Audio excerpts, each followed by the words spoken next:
my first question to you, Donald. First of all, thank you very much for joining us. This is very exciting. What a beautiful... Thank you very much. We love Indiana. This is great. All right, I want to start with the political news. I want to start with the political news of the day. Senator Ted Cruz has announced that his vice presidential candidate is Carly Fiorina. What's your reaction to that? Well, I think it's really a waste of time, honestly. I think it should be over. If Indiana treats us right, we're going to make America great again. We're going to get rid of these politicians. And we're going to do the right job. I mean, 2 days ago it was Kasich. They were going to form an alliance, and they were going to collude, and they were going to get together. And then all of a sudden, Kasich didn't live up to his side of the deal, and they're fighting with each other, and now he's doing the Carly thing. I just don't see it. It's awfully early. Number one, it's very early. I mean, you're not supposed to be doing it this early, but I don't see it. All right, who's on your list? Well, I have a lot of great people. I just don't want to talk about it now. I'd like to finish the deal first. You know, Cruz has no path to victory, and neither does Kasich. And I like to finish the deal first. We got to get it done. And once the deal's done, you'll be, maybe, should I make it? I'll make it the first to know, right? We'll make it the first, but we'll let you know. We have some really great people, but I just think it's so early in the process. You have to first get the nomination. Here's a guy picking a vice presidential candidate. He has zero chance. He has no path. It's sort of crazy. So I think it's, well, it gets him in the news cycle because he's been totally taken out. You know, he had a horrible day yesterday, and he came in third, meaning third out of three, most of the time. Most of the, I guess 4 out of 5, he was third. And he picked up no delegates. And, you know, you're talking about major states like Pennsylvania, like Maryland. I mean, we're talking about big stuff. And Connecticut, he came in, he got nothing. And I think he wanted to do something to get out of that negative cycle. And in that sense, it was probably good for him. But people will not like it. All right, today's a big foreign policy speech that you gave in Washington, D.C. Among some of the things you said is you said, I will not send our finest into battle unless necessary and only if we have a plan for victory. How do you define necessary?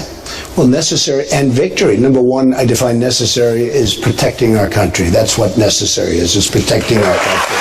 Which is, we don't look at it that way.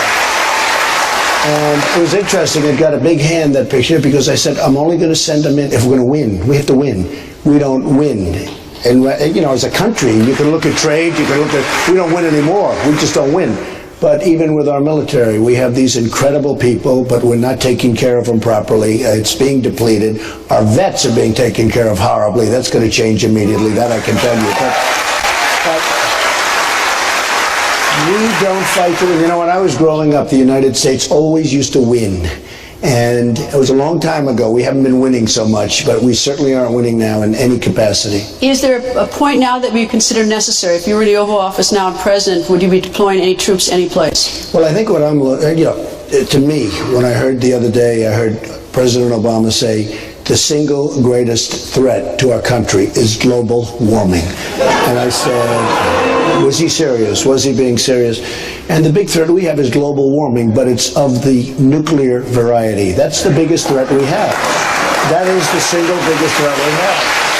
And frankly, if it weren't for that capability and the incredible power of weaponry today, I would have been out of there a long time. I said, and you know this because I've been saying this to you for years, don't go into Iraq, don't go into Iraq. Because we totally destroyed the balance of power. We destroyed the whole equilibrium of the Middle East, and now Iran is taking over the Middle East, and it's terrible. I mean, if we didn't do anything in the last 15 years, if we just forgot the Middle East was there, we would be in such great shape today by comparison to what we've done with the migration, with people pouring into our country, which is Obama's fault in all fairness, because we're taking tens of thousands of people into the United States. We have no idea, Greta, who they are. There's no documentation. There's no paperwork. But victory to me is victory. We have to, if we go in to fight, we have to fight to win and get it over with fast.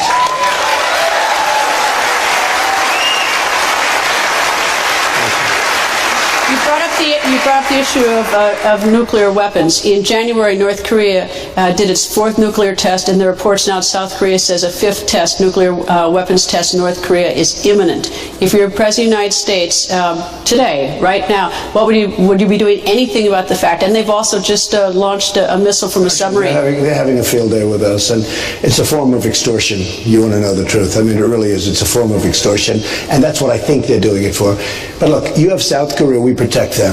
And they're a monster in terms of economics, okay? Anytime you order a television set, whether it's LG or Samsung or whatever, it comes from essentially South Korea. They build the biggest ships, they build everything. And we protect them, and they pay us very little.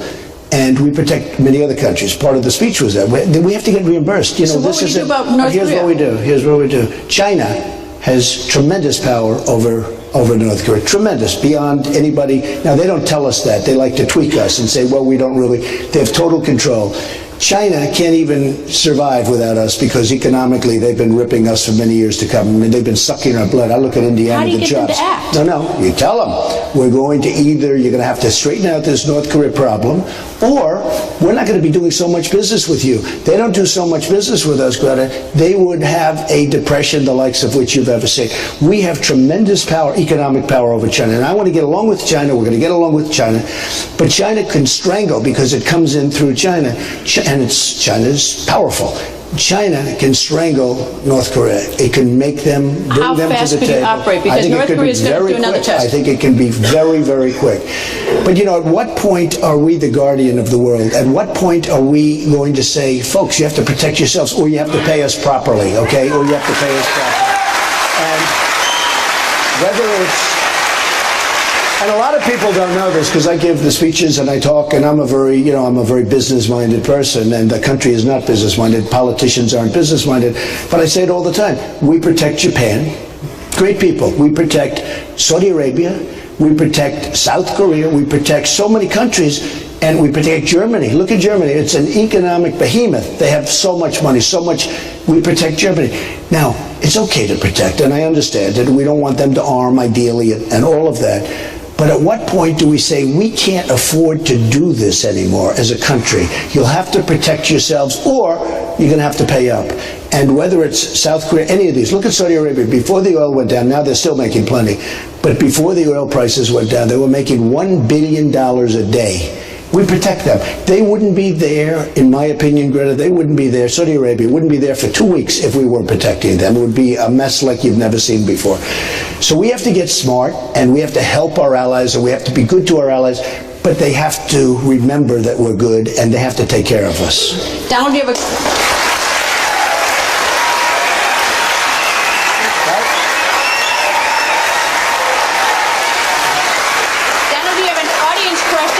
Kelly, and first of all, Kelly, have you made up your mind who you're going to vote for? Definitely. I've always voted Republican, and I will only vote for Trump. All right, your question to Mr. Trump. Did she say always vote for Trump? No, she said always vote Republican, and she's going to vote for you. I will only vote for Trump. Oh, that's good. That's what I thought you said. Thank you very much. My question is, my father owns a small custom manufacturing company here in Indiana, which employs about 50 people. And the two major problems that we face are the high cost of health care, the health insurance, and also that we're losing jobs we're losing our customers to cheaper prices outside of the U.S. So I was wondering, Mr. Trump, when you become president, what will you do? What will you do to help my family keep our business? Okay, so it's such a great question. And, you know, I was looking at Indiana because I always get these statisticians. I said, give me the list. Always like 15 minutes before I get to a place. I did it last week with New York State. And it's all the same problems. I did it with Pennsylvania. I did it with every place I've been to in the last couple of weeks. And I look at the numbers and our jobs, look at carrier air conditioning, you know, in a way that's just a larger version of what's happening with your father, where jobs are being just ripped out of our country, out of our states, but out of our country. And we've got to do a couple of things. When they want to play games with us, countries or companies, when a company wants to leave like Carrier and they want to go to Mexico and they're going to make air conditioners and they're going to send them, and we're not going to tax them, and they're going to let the 1,400 people from Indianapolis go, they're going to fire them, there's got to be consequences. And the same thing with your father. When countries are able to do numbers on us, there are going to be consequences, and we're going to have to do some form of taxation. I believe totally in free market. I think it's great. But our leaders are not smart. They're not smart people, or they're controlled by their special interest groups that have reasons for letting it be this way. One of these.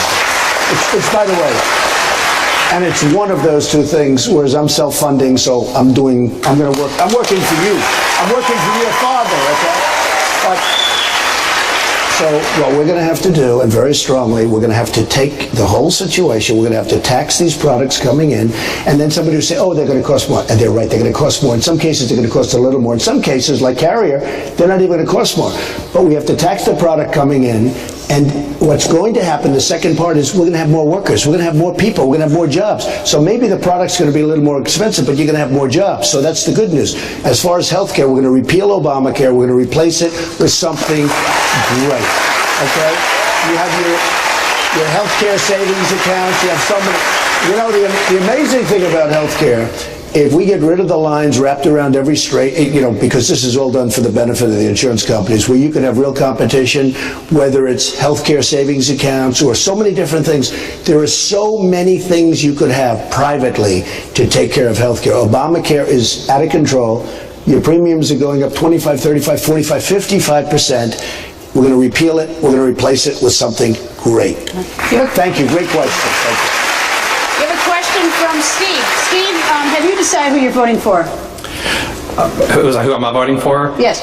Well, I think my question might answer that question. Okay, well then what's your question, sir?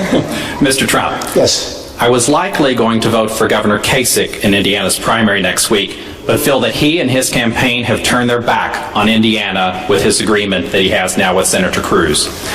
What can you say now to convince me to vote for you next Tuesday instead of switching my vote to Cruz as suggested by their strategy to defeat you? Okay, well, first of all, I think you did the right thing by switching, because I think that what they did in colluding like that, I think it was such a slap in the face of the people of Indiana in particular. I thought it was a slap in the face. Both of them.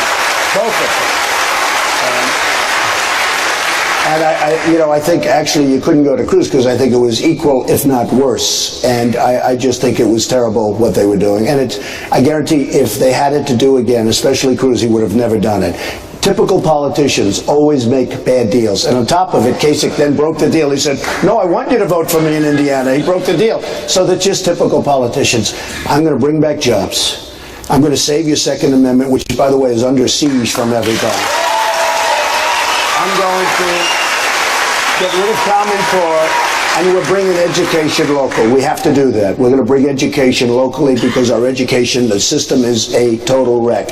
We're going to strengthen our military, take care of our vets. We're going to go through a list of things, and we're going to make this country so strong again, so great again. We have to strengthen our military. Our military is being absolutely depleted at the highest level. I mean, you look at, I made a speech today, and I was talking about the military compared to 10 years ago. It's incredible. It's just getting smaller, and yet the world is getting more and more dangerous. But in terms of yourself, you look like you might be a businessman. We're going to lower taxes. I have the plan that lowers taxes more than any other person by far, more than any other candidate by far. Larry Kudlow, a friend of Greta's, gave it his best review. Larry Kudlow is an amazing guy, an economist, a friend of Greta's and everybody's, actually, and he gave it his best review. But we're going to lower taxes. But we're going to bring jobs back. And the other thing is, we're not going to let jobs go. If a carrier came to me and said, we want to move to Mexico, I said, that's okay, but you're going to pay a 35% tax every time an air conditioning unit is sold through that, what will now be a strong border. And I will tell you something, they're going to say, sir, we're going to stay in Indiana. So nobody can do more than that. And we will bring you much more from our on-the-record town hall with Donald Trump. We have some surprise guests, too. That's coming up. Don't go away.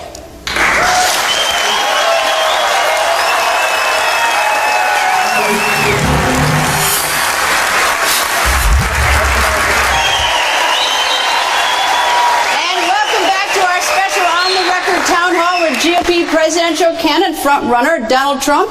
And we're coming to you from Indianapolis, and in less than 1 week, it's Indiana's turn. Indiana voters will hit the polls. Let's get right back to our questions with Donald Trump. Donald, we have another audience member who has a question from you. Isaiah, you have a question for him. First of all, how old are you? I'm 18. And so you're going to vote this November? You're going to vote next week, right? I am, yep. And have you decided who you're voting for? I have not. That's actually why I'm here. Okay, good. Fire away. Ask your question. Mr. Trump, thank you for meeting with us tonight. I'm actually a senior this year at Traders Point and heading off to Wabash College in the fall. Good. As we all know, candidate Sanders is offering free college tuition. I think that this is. I think he's leaving the race today, by the way. So he's got some difficulty. But go ahead. I think that this is unattainable and obviously unachievable. Sure. It would also devalue a person's degree. However, being a high school senior, financial decisions play a massive role when deciding where to go to college. So my question is, do you have anything in place to combat the ever-rising cost of college tuition? Yeah, it's really a great question. It's a question I get asked more than any other question, especially when I'm at areas where you have a lot of young folks going to college. And it's very sad. The students are literally, they borrowed up to here. And what the colleges have done is they haven't watched their costs, because basically the students are conduit between the government and the college to get money. And the college keeps going up, up, up, much faster than any other cost if you take a look. And we're going to look into that seriously, because it's unfair. The students are borrowing up to here. The other problem they have, and we're going to work on student loans, we're going to work on some kind of a deal for low interest and really good student loans. Give them a longer term to pay it out. Maybe you pay it out after they get jobs. They have to pay it back. I mean, look, we work a deal where the students can live with it, because they're not able to live with it right now. But the biggest problem is you go to college, you go to a good college, that's a good college, you go to a great college, and you graduate, and you do well, and you get out, and you can't get a job. And that's the biggest problem, because they can't get jobs. There are no good jobs. Even the other side admits the jobs we have are bad jobs. And the real unemployment rate is like 20%. It's not 5%. That was done so the politicians look good. Because if you go out looking for a job and then you quit looking for a job, they consider you, statistically, you're considered employed. So here's what we do. We're going to work on jobs. We're going to bring our jobs back from Mexico and from China and from Japan. How we're going to make our products here. We're going to start making our products here. Countries are abusing us. Believe me, folks, countries are abusing us, and the reason the politicians don't do it, they know the problem, corporate inversions and everything else, they're leaving like you wouldn't believe it. Look, I looked at numbers. 40% of your manufacturing is gone in this area, 40% over a fairly short period of time. We're going to stop it. Companies are taking advantage of us, and countries are abusing us. And the way you stop it is so easy. It's called consequence. If they want to play that game, and it's a dirty game that they're playing, again, free trading, I love it. I always want to defend it, but we can't do it because we don't have the people. We don't have the smart people. What we're going to have to do is tariffs and taxes for the countries that don't behave. And you know what's going to happen? As soon as we say we're going to impose it, they're going to behave very, very nicely. The problem we have, and I'll tell you, it really is true. But the problem we have from the student standpoint, Greta, they're graduating from college, they're wonderful, they're great, they graduate high in their class, they can't get jobs. We have a question down from Stephen in the audience. Stephen, have you decided who you're voting for? I have. And He's sitting on the stage with me. Oh, I love it.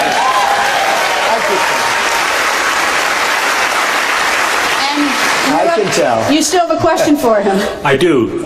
Thank you for taking the question directly, Mr. Trump. Early in your campaign, you made the comment that you would be neutral on Israel. I believe that this takes the handcuffs off Israel to operate nationally as a sovereign nation, whereas you were criticized in the media for this statement. How do you envision our role in Israel and the Middle East going forward? Okay, it's a great question. And look, I want to see peace. I want to see if it can be done. When you talk about the all-time deal in terms of toughness, that's it. A deal between the Palestinians and Israel. That's, to me, the all-time. We all have it's called our dream deal. What's the deal that you'd most like? I would love to be able to do it. Everyone tells me it can't be made. The Israeli tells me, I've never met a person from Israel, and I know so many of them, that didn't want to make a deal. But they say that's the hardest deal, because it's years and years, it's centuries, it's like ingrained. But I will be trying to make that deal. I am a big fan of Israel, I have to tell you. There's no bigger fan of Israel. And I want to be able to get both sides together and see if we can do something, but there's nobody that will be more loyal to Israel than Donald Trump. And we're going to make, it's one of our great allies. And honestly, when you look at this horrible deal that Obama made, that President Obama made with Iran, where we give them $150 billion, we got nothing out of the deal, $150 billion. We actually got nothing. Even our prisoners, they didn't come back until we gave them the money. And I'll tell you what, you'll never see deals like that made with me, and you understand that, Stephen. That's why you're with me. But we have to protect Israel. We have to take care of Israel. They're really sort of a bastion all by themselves right now. And they have been great. I will say this, and I've said it, and some people get upset with me on the Obama side when I say it. President Obama is the single worst thing that I've ever seen happen to Israel. It's unbelievable. It's unbelievable. And we are going to take, I love the question, Stephen, but we're going to take great care of Israel. We're going to protect and cherish Israel, but we're going to see if we can make a deal.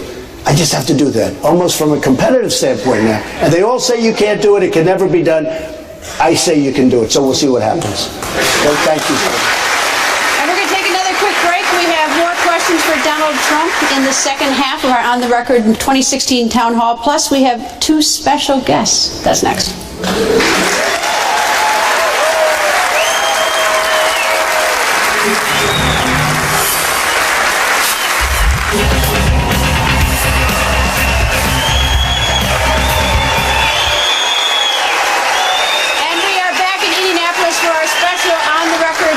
With GOP presidential candidate Donald Trump, and we are coming to you from the historic Hilbert Circle Theater in downtown Indianapolis. And now, a special guest, someone who certainly doesn't need an introduction here in Indiana, and probably not any place across the country. Former Indiana University basketball coach Bobby Knight is here.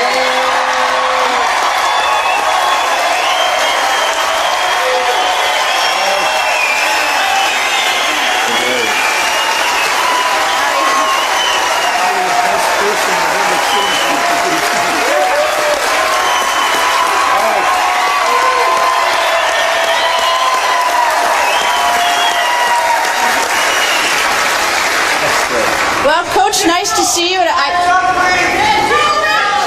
I've already given to Coach trouble backstage because Indiana beat Wisconsin just too many times. But anyway, I'm delighted to talk to the coach. Coach, why are you a Trump supporter? Because I think, I'm not a Republican and I'm not a Democrat. And I've always voted because I think that voting is a special thing that we have in this country that isn't in a lot of different countries. But I've always voted for the person that I thought was the best for the job. And there's no question.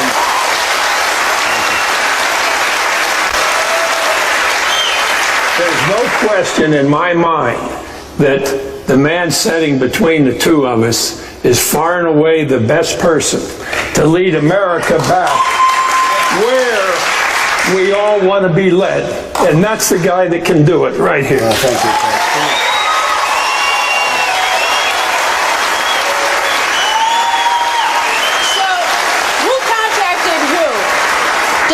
Contact Coach or Coach contact you? I'll tell you, it was a funny story. Now, I've been a fan for many years, but I didn't know Bobby. You and the whole state. The whole country. Not the state. I mean, it's everybody. But I get a call about a year ago from Bobby. He said, if you run for office, I'm endorsing you. And I hadn't even really decided at that point whether I was going to run. But he just called up. I said, you know what, Coach? Do me a favor. First, I had to make sure it was really him. I said, Bobby Knight. That was like a big deal for me. But I said, would you do me a favor? Give me your number and let's see what happens, and I'll call you back. And about a week ago, I said, hey, we're going to Indiana. And we all love Indiana, but who's more Mr. Indiana? Who's done more for Indiana? I mean, look at all the championships. And the beauty is, it's not even that. He's an unbelievable leader. He's tough, he's smart, and he knows how to win. Because we don't win anymore, Bobby. We were saying before, they don't win anymore. And I said, hey, and I called the number, he picked up. Yeah. I said, Coach, it's Trump. Do you still want to endorse me? He said, absolutely. I've been waiting for your call. So anyway,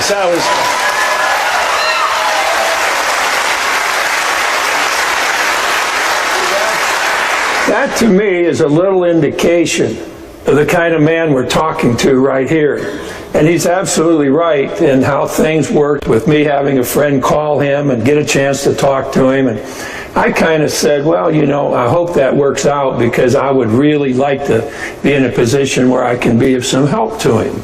Not really thinking, well, I'll tell you, on the exact day that he told me he would call me, about 2 or 3 months later, that morning at 7 o'clock, he called me to ask me if I was ready to go. Now, I think that most people in his status would have forgotten about that a long time ago.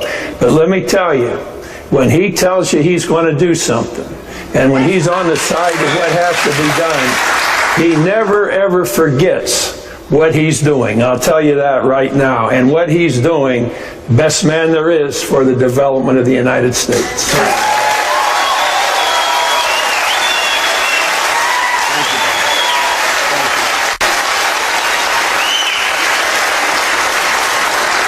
And Coach, we have a question from a member of the audience. Forrest, who is part of the greatest generation, served in World War II, has a question for Donald Trump. And Forrest, thank you. Thank you, Forrest.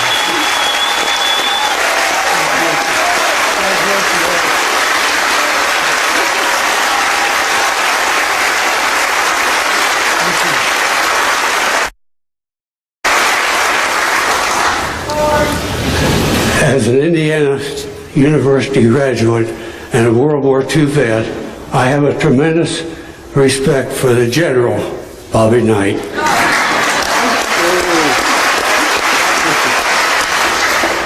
And Mr. Trump, how would you compare your successful career and philosophy with Coach Knight? Well, it's actually a great question. I just love his philosophy. I mean, we're in a different world, and he was in the world of sports, and nobody did better. And you know, one of the great things about Bobby that a lot of people don't know is he really trained a lot of great coaches, some of the best, like you look at Duke, and you look at so many of the different places where they have the great coaches. They were trained, and they worked with Bobby. But Bobby was, you know, his field, a tremendous leader, and what he's done is phenomenal. So I'd like to put myself in a category even close to Bobby as far as that. You talk about the word leadership, that's leadership. Thank you. That was very nice of you to say that. I appreciate it. But let me say another thing about Mr. Trump. And I think we're a little bit alike in that regard. If we're involved in something where we want to win, and particularly something that's necessary, if there's something out there where we need to win, we're going to try and beat your ass every time we can.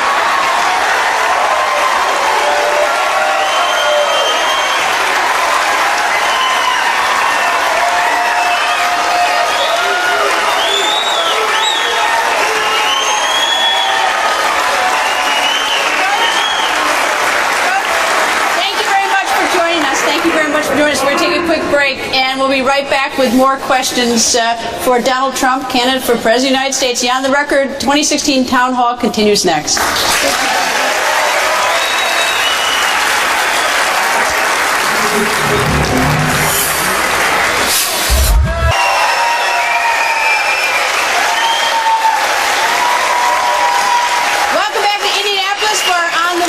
Town Hall with GOP frontrunner Donald Trump. Indiana is the biggest delegate prize until California, and right now, let's get back to the questions. And Donald, I'm going to ask you one.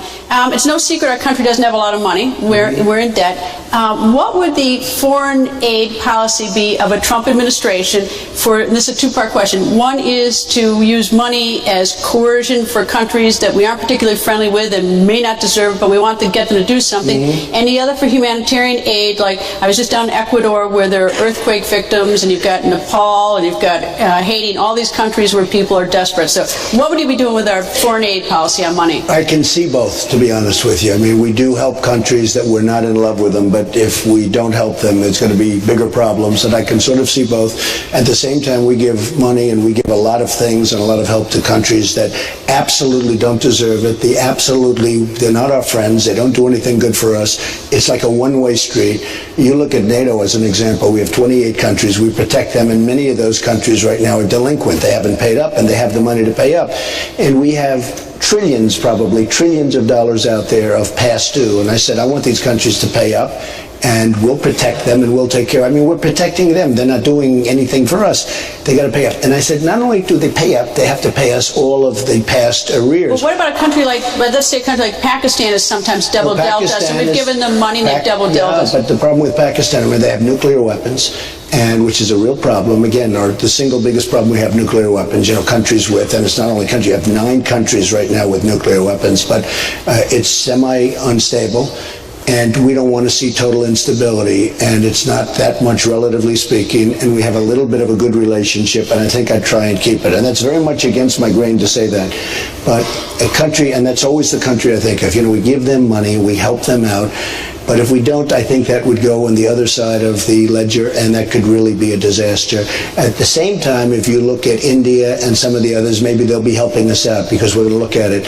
But we have many, many countries that we give a lot of money to, and we get absolutely nothing in return, and that's going to stop fast. What about the countries that may have deep need, but, whenever I do these stories, like on Ecuador, people say, what about here? Well, that's a problem. I mean, you have to understand, though, Greta, we're a debtor nation. We owe $19 trillion. We used to be the policeman. We are now the policemen of the world. We take care of everything. Everybody says our military. We spend many, many times what any other country spends on military, but we don't really spend it for ourselves. We spend it to protect everybody else. We're protecting everybody. It's not our military. Our military is, as I said before, it's depleted. So you look at that. We have to start, getting rid of debt, balancing budgets. We just can't continue to keep giving. So now, there are countries that can do it. Would you cut out giving some of this humanitarian aid to these countries that are hurting? I would try so hard to keep some of these countries going, but Greta, we are a debtor nation. We are sitting on a bubble like you wouldn't believe. We owe $19 trillion. We're going to be at $21 trillion like almost immediately because of the horrible omnibus budget that was just passed, which, by the way, funds Obamacare. It funds people pouring into the country. It forms people coming in from the Syrian migration, and we have no idea who they are. They could be ISIS. We have no idea who they are. So the answer is, and I know how involved you are in that, and I'm not even that surprised to have this question, to be honest with you, because you are amazing. She goes all over the world helping people, and we're going to try. But we do have problems. We are a debtor nation. We do have problems, and we have to, I gave a speech this morning, and the primary theme was America first. We have to fix our country. It's so broken. We have to fix our country. And our conversation with 2016 GOP presidential candidate and front-runner Donald Trump continues in just moments. Plus, we have another special guest.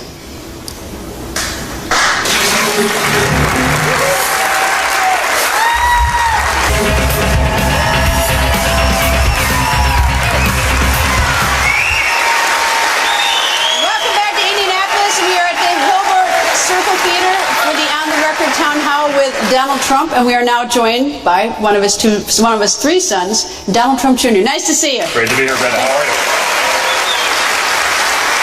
Okay. How much fun was Tuesday night with the 5 primaries and the sweep? It was amazing. I can't be more proud of what he's done. As an American, as a father, just to see this and see the voice that he's giving to the people of this country for a change is just amazing. Did you expect it like that, Listen, those numbers? I think they even surprised us, but the people are getting it. They're seeing the system is rigged against them. They're seeing that their voice oftentimes doesn't matter, and they're looking to change that. And a resounding win like we had that night is going to actually give them that voice again. Donald, one of the fun things about my job is I get to meet all the candidates' children over the years. You're proud of your kids, aren't you? I am. I have great children. I have 5 children, and the older ones are really helping me with the campaign, and Ivanka, Don, and Eric, and Tiffany also. She's been terrific, and Barron's a little young right now, but he'll be there. He'll be there eventually. But they are fantastic children, and there's nothing like, people oftentimes they say, they're impressed by success. The most successful people that I've met, because they're happiest, are the people with great families, more so than the people with money. I know them all. And the really successful people are the people that have the great families. But these are the happiest people. Don, has there been a family discussion in the event that your father is the nominee and goes on to win in November? How are you going to sort of extricate him from the business, and who's going to do what? Well, listen, I think, if there's one thing he's given us over the last few years, it took us a while to have to prove ourselves to him, and he wasn't just going to turn over a company that employs tens of thousands of people. He just say, hey, congratulations, my kids, you get it, good luck. he's too loyal with that, and that's perhaps why he didn't run in 2008 or 2012, because he still had that obligation to those people who have served him so well for so long. He's the only one up here who's actually created jobs. He's actually signing the front of a paycheck. That's a big deal, and that's a big deal to me. So since then and over the last decade, I think we've really proven ourselves to him, and we work incredibly well as a family between Eric, Ivanka, and I, and it's just gone very well, and he's given us that autonomy to do it, and him doing this, I think, is the ultimate show of trust that he believes that we can do it. Well, he's obviously very proud of They his better do it right.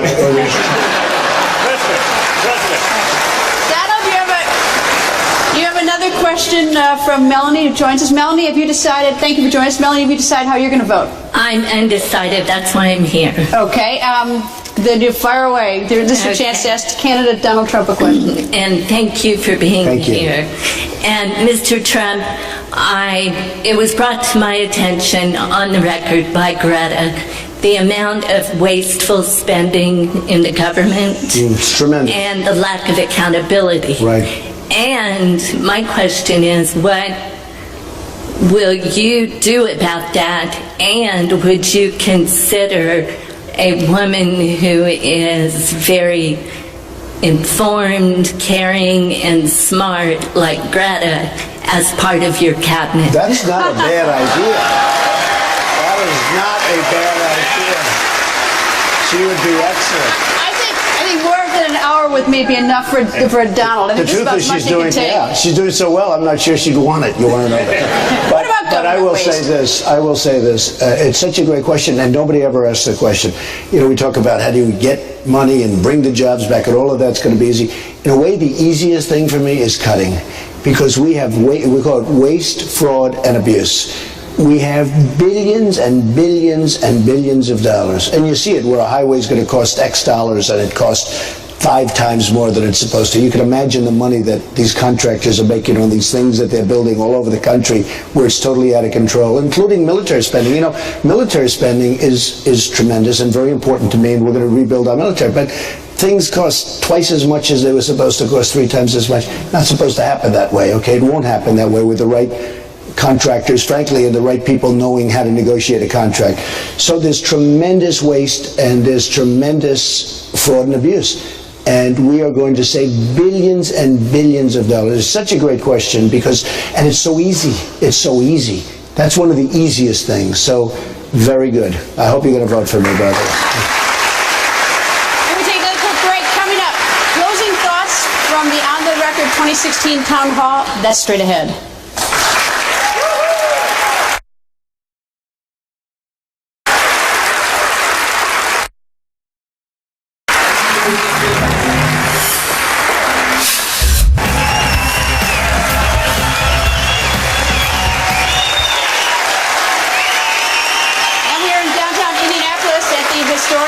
Circle Theater with presidential candidate Donald Trump and Donald Trump Jr. And we just have a few closing thoughts. Donald, now that we're getting down close to the convention and we're looking sort of at the numbers and whether you'll get the 1,237, whether the other two could even numerically do it, do you think that when all is said and done that you could work with Governor Kasich and Senator Ted Cruz? I think so. I really do. I think it's going to happen. And so many people have called me up over the last couple of weeks because we've been doing so well. We had the big victory in New York, far beyond anybody's expectation. I mean, it was a blowout. And then last night, as you know, it was a total blowout. Five states that every one of them was beyond expectation. And I'll tell you what, I've been getting so many calls from people that I'll see on your show and other shows that say the worst things about me. It's like, you say bad things too. You can fire back just as hard. No, but that's true. But they'll say these things. Your son nodded yes, by the way. I know him well. It's true.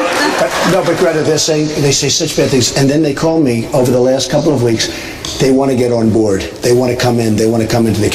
I actually said to a couple of them, how can you, after what you said about me, how can you, it's okay, I want to have you, but how can you possibly do that? And they say, don't worry about it. And you know why? Because they're politicians. They can do it. It doesn't matter. But they all want to come. So tremendous numbers of people are coming on board. They'll be announced pretty soon, but a lot of people, and people that you wouldn't have believed, people that said the worst things, and they're going to, no problem. Politics is a unique business. It's a strange world here. Thank you to Don Jr. and Donald Trump. A big thanks to both of you for joining us and for our town hall tonight. That's all for now. We'll see you again tomorrow night, right here at 7 p.m. Eastern. Good night from Indianapolis.